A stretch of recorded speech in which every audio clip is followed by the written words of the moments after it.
สูงพี่น้องคุณต้องได้ดังเสียงกันเนาะมันได้ก็โทษเขาในวันที่12เดือนธันวาคม2เหง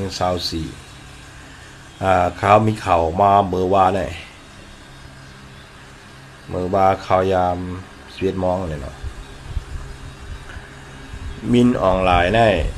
ยากลจำเจออังเฮ็ด6ไฮเสือเนี่ยว่าอันเป็นคนจำเจออังเก็บเป็ดนั่นน่ะได้ข่าวมาไว้ก็ว่า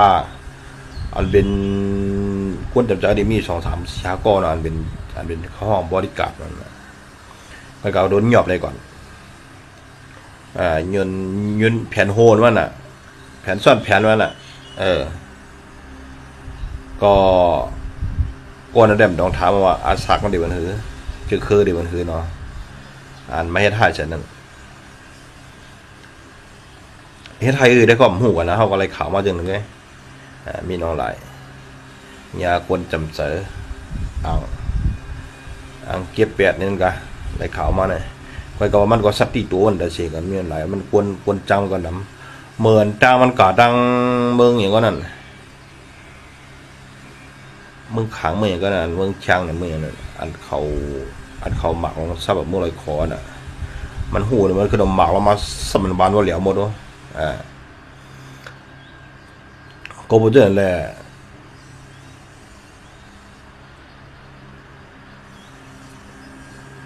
คนดีอันอยู่จังเลยจังมันก็มีดังหนำมาเนี่ยนะขี้เมียนหลายเลยมันก็ได้อยู่สติกินสติอยู่ก็พูดอย่างนั้นแหละมันก็เตรียมไว้เจอเพอไว้ก้อยกับอันเดนาเจอในได้ก็บอกว่าพอเห็นไหนมันเนี่ยมันเดาหัวก็ไม่กับในเขาห้องว่าตังสุกยุงในจุ้มเขาก็เตมีมาเตจุ้มซึกมาหนังกันยุ่มเจินก็เตมีมาแทงกับไหนเขาถามเมื่อทางเขาซึกมันก็เขาก็พักก็ไม่ใจเขาจุ้มในจุ้มมันกันนะในจุ้มเป็นลูกน้องตะเปียจะไหนเป็นจุ้มไผ่ยิ่งใหญ่จะไหนเพอก็ต่างทางเพอก็เตรียมยุ่มเจอเพอง่ายกำไรป้อเหมือนนั้นมาในก็แห้งมันมาก็ตัดได้มีขึ้นมาเนี่ยมีเอาฮะไม่ได้อ้วนเขาห้องว่าอยู่จ้อมกันก็ไว้ใจกันป้อเหมือนนั้นว่าจุ่มเลยก็ยาวขนาดนั้นจุ่มลูกพื้นเนี่ยเพราะว่าญาถังเทอมมาเป็นก้นซื้อโยต่อกันในมันเดจัดภายในเพราะว่าภายในมันไหมจังเลยออกเนี่ยลูกรังในใหม่ออกมาในมันเดวอดหยับก็ว่ามันมีห้อยจัดพอมีห้อยจัดแล้วมันเดเตียกอันเดียมันเดล่ามันเดียต่างพายก็ไม่ใจพายก็ในจุ้มซึกอันขี้เมี่ยวหลายมันก็เลี้ยนก็รู้มันก็เคี้ยวจุ้มมันวางเครื่องแบบอันยาจุ้มลุกขึ้นจุ้ม1-2-7จุ้มเขียนอย่างจุ้มโกก้างอันเขายอมซึกต้องลาเชียวจะในก็เขามันก็เคี้ยวมือขึ้นนะเพราะอันปลายมือก่อนกันยอบอะไรขึ้นก็ประดับตายความตายก็ที่ขอบเป็น30 ปีมันก็โชว์มือขึ้นว่ามือขึ้นมือจูนกันในกันได้ขึ้นไม่เพียงเหมือนน่ะที่เด็กไม่ได้บ้องมือก็มันก็หยอบเนี่ยมันก็ยาแหมแบบมันก็ยาขอก20 ปี18 ปี20 ปีขึ้นกว่าทั้งเหนือหมายก็วนว่ามาเด่มหันเลือนหันมาเด่มไรด้านแท้น่ะคือบ่สุ่มมั่มชูดบ่ตายมันก็มือยอมซึกมันก็แต่ได้ยามันได้เฮ็ดเขาในเปิดถังเล็กเขามาเปิดเฮ็ดอาดาเขาในเดยอมลงเนี่ยนะก็เพราะฉะนั้นแหละตั้งในเขามีไว้จัดกันนะก็เหลือเนี่ยนะซึกมันกันก็ความยุ่มใจกันแล้วเขาก็ถังเมื่อถังเขาป้อนตัดด้วยหน้าด้วยเขาก็แยมกันไปแล้วก็เพราะฉะนั้นแหละเปลี่ยนเขายามตื้อตั้งอันดียาวตอนตัดไตเขาติดคมกันได้วันเมื่อไหร่โป้ผู้เขียนลงห้อเนี่ยอันดับ1ของไตเนี่ยก็เป็นมาเนี่ยเขาได้บอกในสูเจ้าคืนในเดเขาก็ว่าเอาไว้ก่อนนะว่ากับว่ามัดเตื้อก็ตึงกว่านะอย่าไปย่อมกว่านะบนมาหลุบคมหอกคมดาบคมแล้วคมกว่าเขาก็เขาต้องปั่นกว่านะเขาอย่าไปย่อมอันเป็นเอลิผีก็ขึ้นระยะวันเมื่อไหร่สุดขึ้นระยะตอนด่าว่าไตตึกไตเนี่ยขึ้นกวน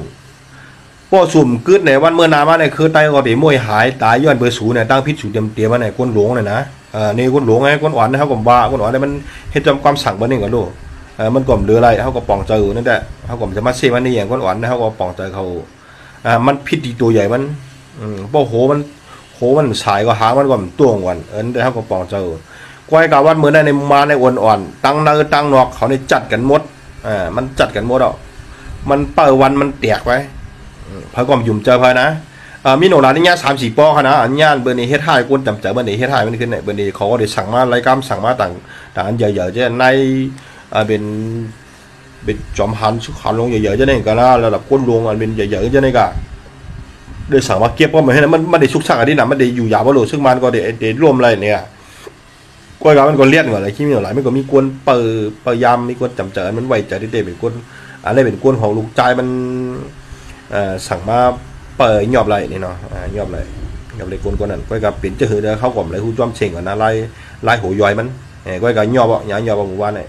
หมู่บ้านนี้หยอบ2 ก้อนี่ตาก้อเลยหยอบเลยก็เพิ่นก็สืบเทียงญาติแทงก็ดึกดีสืบหาเพอเป็นกวนสั่งมาเนี่ยก็ในป้อภายในมันจัดให้ไหนในมันเปิดมือเตียกให้ครับพามยุ่มเจ้าพระนะจุ่มซึกมาก็บ่ใช่นั่นแหละเป็นตื้อตั้งอันนี้จนแต่เฮาเดี๋ยวเอาขึ้นเมืองไต้เฮาก้อยกับวันเหมือนในเอาที่อยู่เพิ่มมันทางรอดก่อนเลยคนขึ้นไต้อย่าไปวุ่นน้ำครับอันเป็นชึกหานอ่อนนั่นก็เพราะว่าสู่ไปเส้นตั้งพิษหรือก็เรียกลายเส้นตั้งสุดเลยวันเหมือนไหนก็บอกว่าพอเขาเดสิบไปจอมตั้งอันเนี่ยกุ้นหลวงเขาสั่งจะลองจะไล่เมียนตั้งมันบุญตาคือเขาขึ้นเยอะนั่นสู่ตื้อเฮ็ดจอมดีๆก็เหมือนตั้งว่าปลาสู่ควนพิษก็หนึ่งตั้งพิษอันเช็ดดอกเมืองไต้แผ่นดินเมืองไต้เนี่ยปลาเขาก็หนึ่งเป็นควนพิษก็เพราะฉะนั้นเลยทัดสางด้วยห้างผามันจุ่มเผอจุ่มมันสั่งเข้าความกันไรมันหมดเตะก็เตลีปุ่นตาเจอคือไตเขาสั่งว่าเขาความกันไรเฮ็ดผาเฮ็ดมันก็ตาบาเตเป็นอันเดียวอะไรใหญ่มากขึ้นเหมือนเปื้อนได้หยาบเพราะบนโฮมกันห้องโฮมกันก็เขาก็ชุ่มเขาก็คู่น่ะเขาก็ข้ากยามเฮ็ดนี่เอาไม้มาหักนี่สู่ไปปอกก็ลุกก็มันจะทัดสางด้วยตับชุ่มลุกขึ้นแต่ก็เตือตั้งอันเลี้ยวตั้งเลยมันจัดซึ่งมันเขาจัดกันขึ้นในห้องหลวงเลยคือปองพวกปองพวกมันจัดกันในห้องหลวงโฮมกันมันเป็นควันดีบนดัดเจอเครื่องใต้ในก็คุณหลวงก็ทัดสั่งด้วยครับเนาะมาสูงครับ